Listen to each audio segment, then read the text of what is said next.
আজই ডাউনলোড করুন আর এনজয় করুন আপনার পছন্দের শো। এখন একসাথে অনেকটা পথ চলতে হবে, বুড়ো বুড়ি হতে হবে তো নাকি আমাদের? তাহলে সার্জারিটা করে ফেলো। আমার বাবার নার্সিং হোমে নিউরোর বেস্ট ডক্টররা আসেন, তাদের ওপিনিয়নও কিন্তু সেম, চান্সেস মাত্র 1%। কিন্তু অপারেশন সাকসেসফুল হলেও তো পেশেন্টের কোমায় চলে যাওয়ার চান্সেস 90%। আর অপারেশনটা না হলে 1%ও চান্স থাকবে না ওনাকে বাঁচানোর। এইটুকু রিস্ক তো আমাকে নিতেই হবে। 7 বছর আগের স্ক্যান রিপোর্ট হাতে নিয়ে চুপ করে বসে থাকার রিস্কটাও তো নিয়েছিলে তুমি আনন্দী। কি বলতে চাইছো তুমি? প্রিভিয়াস রিপোর্ট নর্মাল আসার পরেও ফার্দার টেস্ট দরকার ছিল, সেটা করলে হয়তো আজ স্যারের লাইফ রিস্ক থাকতো না। তোরসা, আনন্দী একজন অভিজ্ঞ নিউরোসার্জন, ও যদি সেরকম কোনো সিমটমস দেখতো তাহলে টেস্ট নিশ্চয়ই করাতো, বা হয়তো হাতে হাত রেখে চুপ করে বসে থাকতো। বিশাল কিছু একটা ঘটবে তার অপেক্ষায়, এবং সেখান থেকে ও চিফকে উদ্ধার করে নিয়ে আসবে, নিয়ে এসে নিজে মহান সাজবে। বরাবর তো এটাই করে এসেছে। যে মানুষটাকে নিয়ে এখানে কথা হচ্ছে, ডক্টর আদিদেব লাহিড়ী, আমি তার স্ত্রী। শুধু তাই নয়,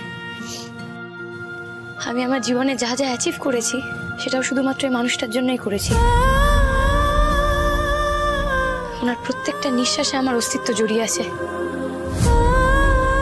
ও ভালো থাক, এটাই আমার কাছে প্রায়োরিটি ছিল, আছে আর থাকবে।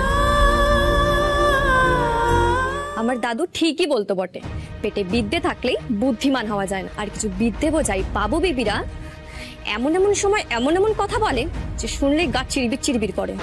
Excuse me, do you have any idea who I am? আস্তে আস্তে ল্যাপ্রোস্কোপি ম্যাডাম, ইংরেজি ট্রেন ছোটালেই সত্যিটা মিথ্যে হয়ে যাবে নি গো। তোরসা, নন্দু, কি বলছো কি তোমরা?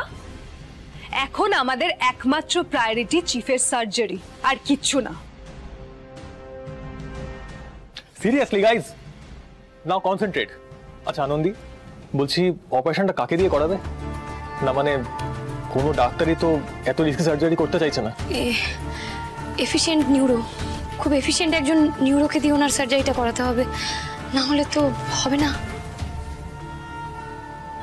অপারেশন হলেও কি আদি আদৌ সুস্থ হবে? আমার কিন্তু এখনো মনে হয় যে অপারেশনের ডিসিশন নিয়ে আমরা ঠিক করছি না।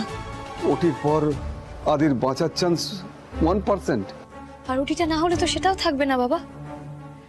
চিকিৎসার শেষ সুযোগটুকু যদি আমরা হাতছাড়া করে দিই, তাহলে কিন্তু স্যারের শরীরের অবস্থা দিনে দিনে আরো অবনতির দিকে যাবে। সেটা চোখের সামনে আমরা সবাই মেনে নিতে পারবো তো? কিন্তু I am really sorry sir, আপনারা বাবা মা, আপনাদের উপরে আমার কথা বলা উচিত নয়, কিন্তু আনন্দী যে কথাটা বলছে সেটা কিন্তু যথেষ্ট লজিক্যাল। একটা মানুষ বিনা চিকিৎসায় তিলে তিলে শেষ হয়ে যাবে, সেটা দেখার থেকে কি মানুষটাকে বাঁচানোর লড়াইটা অনেক বেশি যুক্তিযুক্ত নয়? আর অ্যাজ এ ডক্টর আমার মনে হয় এই সার্জারি করাটা নেসেসারি। ম্যাডাম, এর আগে তো এত বড় বড় ডিসিশন আপনি আমাদের উপর ছেড়ে দিচ্ছেন, তাহলে এবার এত ভয় পাচ্ছেন কেন? Nandu, Nandu B practical. এই অবস্থায় কে অপারেট করবে? কোনো ডক্টর আছে? 0 থেকে 1 অনেক বড় নাম্বার। 1%-এ অনেকটা হোপ থাকে। এই 1%-এর আশায় অপারেশন করলে অনেক রোগী বেঁচে যায়, তাই না নন্দী? এই তো, এটাই তো আমি শুনতে চাইছিলাম তোমার মুখ থেকে। তুমিও পারবে, তোমারও হবে।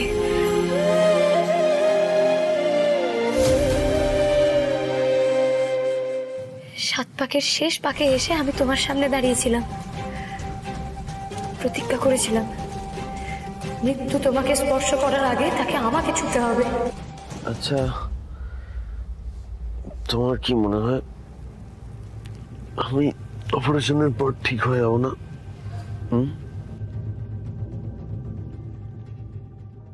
তোমাকে আমি আড়াল করে দাঁড়াবো, আমি কিন্তু আমার প্রতিজ্ঞা ভুলিনি। যতদিন আমি বাঁচবো ততদিন তুমিও থাকবে, আমি না থাকলেও থাকবে।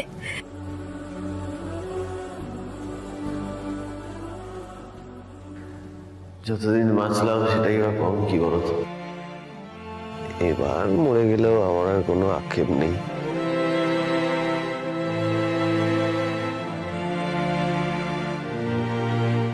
এই এখন একসাথে অনেকটা পথ চলতে হবে, বুড়ো বুড়ি হতে হবে তো নাকি আমাদের? তাহলে সার্জারিটা করে ফেলো। মানে আমি? আনন্দী ঘোষ আমার সুপার সিক্সের একজন এফিশিয়েন্ট নিউরোসার্জন। দেখো আনন্দী, তুমি আমার বউ, তুমি আমার লাইফ লাইন। আমার বিশ্বাস পারলে একমাত্র তুমিই পারবে। বাঁচলে তোমার হাতেই বাঁচবো, মরলে তোমার হাতেই মরবো।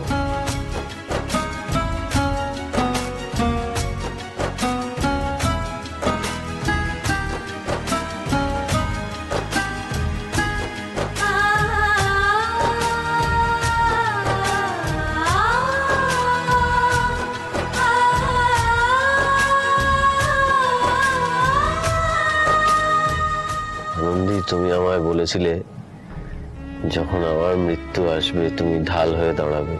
সময় এসে গেছে। ঢাল হয়ে যদি দাঁড়াতে হয় তাহলে তোমাকে টির ডাউনটা পড়তে হবে, আর ইনসিশন স্ক্যালপেলটাও তোমার হাতেই থাকবে।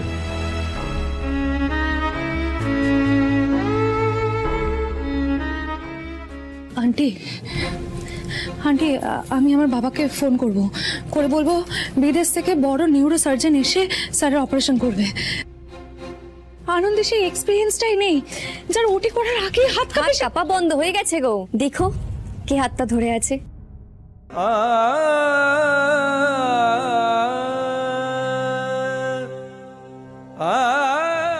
আনন্দী, তোর উপর ভরসা করি বলেই একদিন সংসারের চাবিটা তোর হাতে তুলে দিয়েছিলাম।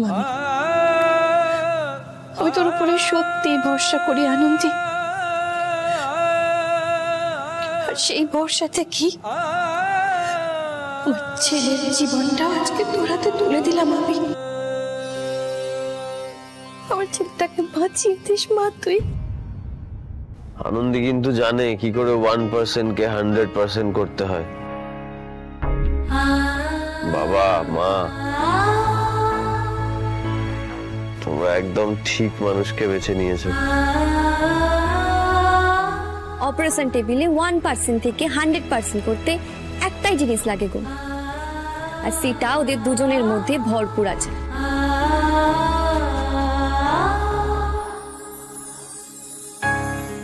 ভালোবাসা।